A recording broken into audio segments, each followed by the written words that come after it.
Bisa. Waalaikumsalam warahmatullahi wabarakatuh. Bagaimana kabar Bu Ica? Alhamdulillah baik Bu. Baik Ica, pada kegiatan kali ini Bu Ica, saya mohon izin dari Bu Ica untuk melakukan observasi kepada Bu Ica. Tujuannya agar nanti ketika Ibu sudah melakukan pembelajaran kelas dan saat saya melakukan observasi, Ibu bisa lebih siap dan percaya diri dengan segala hal yang sudah kita bahas sebelumnya. Jadi nanti ketika saya melakukan observasi, Bu Ica itu dengan dalam keadaan rileks saja ya Bu Ica, jangan terpengaruh kalau ada saya di dalam kelas ya Bu Ica. Apakah Ibu sudah siap Bu Ica? Siap. Siap, oke kita mulai ya Bu Ica. Baik Bu, untuk pertanyaan yang pertama, apa tujuan pembelajaran yang ingin Ibu capai di kelas yang Ibu ajar? Nah, tujuan pembelajarannya itu untuk mengidentifikasi nilai-nilai Pancasila yang terkandung dalam sila kedua Pancasila. Oh baik Bu. Jadi materinya itu tentang nilai-nilai Pancasila yang kedua ya Bu. Bagus sekali. Berarti kemarin itu sudah bahas yang pertama. Jadi ini kita lanjut yang kedua ya Bu ya. Selanjutnya Bu, untuk pengembangan yang ingin Ibu kembangkan dari siswa Ibu itu apa ya melalui pembelajaran ini? Nah, yang ingin saya kembangkan itu untuk menekankan keterampilan siswa tersebut. Nah, mereka akan melakukan aktivitas untuk menemukan atau mengidentifikasi sifat-sifat yang terkandung dalam sila kedua Pancasila. Oh begitu bisa. Jadi anak-anak itu tiada unsur praktik yang bisa menganalisis sila kedua di dalam kehidupan sehari-hari yang bisa. Oke bisa untuk model pembelajarannya, model pembelajaran apa yang Ibu buat? Untuk yang pembelajaran itu yang saya gunakan adalah PBL. Oh pembelajaran problem based learning ya Bu ya. Oke. Jadi pasti di dalamnya sudah ada sintak PBL ya tentunya ya Bu ya. Jadi Bu Ica kegiatan observasi kita kali ini sasarannya di kelas berapa ya Bu? Nah, sesuai dengan yang saya mengajar di kelas 6, nah nanti pembelajarannya itu akan dilakukan di kelas 6 juga. Oh baik. Terus pelaksanaannya kira-kira kapan ya Bu? Di hari Jumat pada pelajaran pada jam. Bu Ica, untuk strategi pembelajarannya ini apa yang Ibu gunakan? Nah, untuk strategi pembelajaran itu saya menggunakan pembelajaran berdiferensiasi. Nah, fokus pada diferensiasi proses dan konten. Baik Ibu, jadi buku proses ya Bu ya. Baik Bu Ica, untuk prosesnya bagaimana pemetaan yang dilakukan tadi? Nah, saya akan memetakan mereka itu berdasarkan gaya belajar mereka. Ada yang auditorial, ada yang visual, dan ada juga yang kinestetik.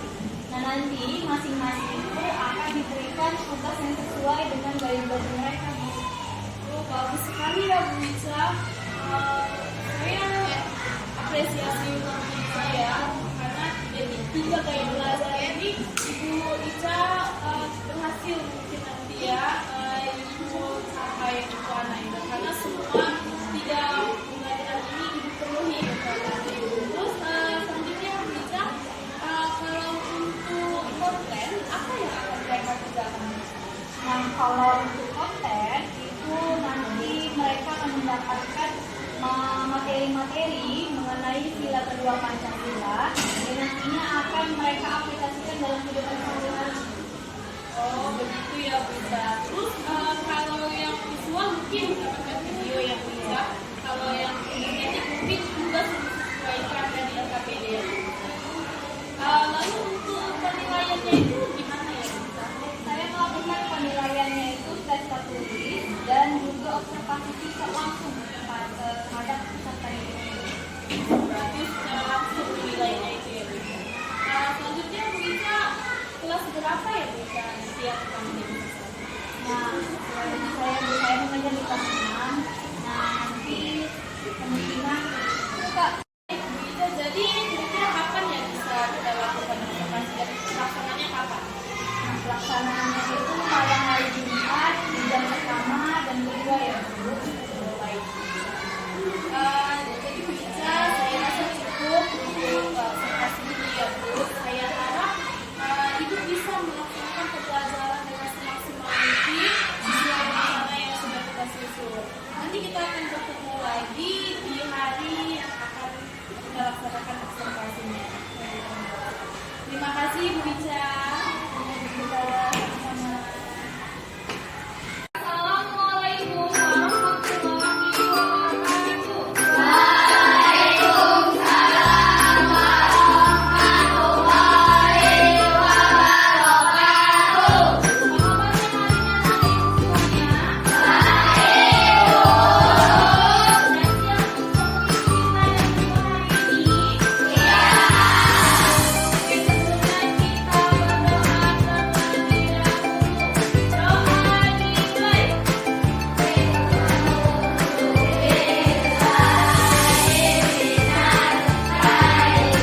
Ica. Waalaikumsalam Bu Gita.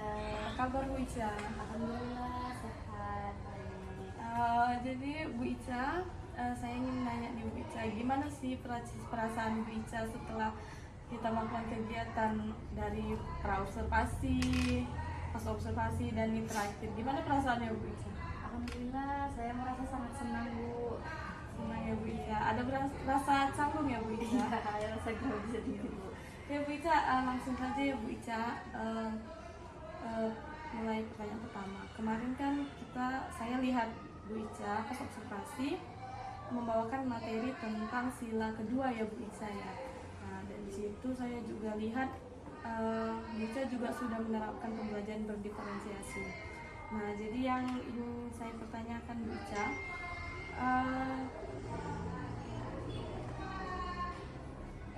gimana, apa yang sudah Ibu lakukan selama Ibu mengajar, hal-hal apa yang berkembang yang ingin Ibu capai gitu ketika Ibu lakukan mengajar kemarin? Setelah saya melakukan pembelajaran kemarin, hal-hal yang ingin saya kembangkan itu seperti gaya belajar saya gitu Bu. Terus strategi mengajar saya ingin saya kembangkan kembali. Seperti kemarin kan saya mengajar tidak memakai media ya Bu. Tidak memakai media, tidak memaparkan materi itu melalui video gitu. Mungkin di kemudian hari saya ingin memberi anak-anak itu melalui media gitu, agar anak-anak itu lebih semangat lagi belajarnya gitu. Jadi Bu Ica, gimana sih perasaan anak-anak itu Bu Ica ketika Bu Ica kemarin kan sudah menerapkan pembelajaran berdiferensiasi itu seperti apa? Mereka cukup antusias Bu, cuman mungkin karena saya kurangnya ice breaking, kurangnya media, mungkin anak-anak masih kurang bersemangat, tapi mereka cukup antusias mengikuti pelajaran tersebut Bu. Jadi yang ingin Bu Ica kembangkan media pembelajarannya, juga ice breakingnya Bu Ica. Terus Bu Ica, kalau dikategorikan nih Bu Ica dari 1 sampai 8, kira-kira Bu Ica praktek mengajarnya itu di kriteria berapa ya Bu Ica? 6 ya Bu. 6 ya Bu. Kenapa 6 Bu Ica? Ya karena mungkin saya masih banyak kurangnya. Tadi seperti saya bilang itu, saya belum menggunakan media, saya lupa memberikan ice breaking kepada anak-anak. Gitu ya Bu Ica. Selanjutnya Bu Ica, yang ingin dikembangkan lagi selain ice breaking, gaya belajar, apa sih yang ingin Ibu tingkatkan lagi? Yang ingin saya tingkatkan itu mungkin strategi mengajar saya ya. Saya ingin menerapkan strategi belajar itu yang sesuai dengan keinginan anak-anak. Keinginan anak-anak yang seperti apa ya Bu? Mungkin kayak gaya belajar berkelompok ya Bu. Mereka saya lihat mereka tuh lebih senang belajar dengan berkelompok. Jadi hal-hal yang ingin Bu Ica susun nih dari awal, tindak lanjutnya tuh seperti apa? Mungkin di pembelajaran berikutnya saya itu akan memberikan, yang pertama itu membuka pembelajaran dengan ice breaking dulu ya Bu, agar anak-anak lebih semangat lagi. Terus memaparkan materi menggunakan media. Terus gaya belajarnya itu, strategi mengajarnya itu dengan membuat perkelompok gitu. Sedikit bertanya Bu Ica, kalau per kelompok itu kalau berdiferensiasi kan ada audio, apakah sesuai itu atau ada media lain? Maksudnya kelompoknya sesuai yang lain gitu pengompokannya di situ saya campur Bu, campur. Jadi saya membagi itu di dalam satu kelompok itu ada yang dia memang lebih menonjol dan ada yang memang kurang gitu. Jadi dia bisa saling berbagi, bisa saling mengajar, atau istilahnya kita bilang apa ya, kayak seperti teman sejawat yang memberikan materi membantu kepada anak-anaknya atau temannya gitu. Jadi Bu Ica, berarti kalau misalnya buat per kelompok sesuai ada yang pintar, ada yang berarti semua mereka mendapatkan pembelajaran yang setara ya Bu Ica ya, tidak ada yang beda-bedakan ya Bu Ica. Juga perasaan anak-anak itu gimana ya Bu Ica ketika mereka diperkelompokkan ya seperti itu Bu Ica? Mereka ya gitu Bu, yang memang agak lebih menonjol, mereka antusias mengajari teman-temannya yang lebih kurang di dalam pemahaman materi tersebut gitu Bu. Jadi saling membantu, saling belajar gitu dalam satu kelompok itu, aktif gitu Bu mereka.